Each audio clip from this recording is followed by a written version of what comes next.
অ্যালিফের ভয়ঙ্কর রূপ বদল দ্বিতীয় পর্ব। গল্পটা ভালোভাবে বুঝতে চাইলে প্রথম পর্ব দেখে আসুন।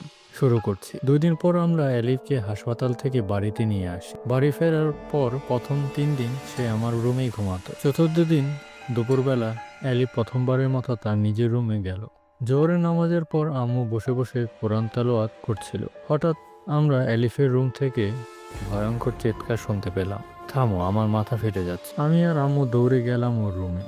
দেখি সে মেঝেতে লুটিয়ে পড়ে আছে, 2 হাতে কান চেপে ধরে আছে, চোখ দুটো লাল হয়ে গেছে আর মুখে অস্বাভাবিক ভয়ের চিহ্ন। এরপরে দিনগুলো যেন বিভীষিকায় ভরে গেল। রাতের বেলা সে ঘুম থেকে উঠে আপনা আপনি কথা বলতো, কখনো অচেনা আরবি শব্দ বকতে শুরু করত।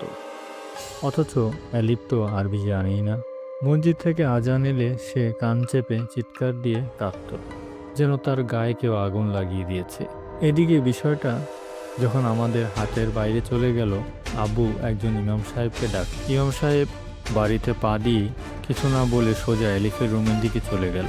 আমি ভয়ে কাঁপতে কাঁপতে ভাবলাম, উনি কি করে জানলেন এটা এলিফের রুম? রুমে ঢুকে ইমাম সাহেব এলিফকে এক নজর দেখেই বললেন, এটা কোনো সাধারণ ব্যাপার না, ওর ওপর কালো জাদু করা হয়েছে। তারপর তিনি কোরআন তেলাওয়াত শুরু করলেন।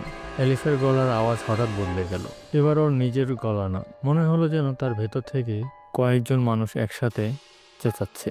একটা গলা বুড়ো মানুষের মতো, একটা গলা খোঁড়া যেন কোনো যুবক, আর একটা গলা একটা ছোট মেয়ে, কান্না জড়ানো সুরে, যেন তাকে প্রেরণ করা হয়েছে।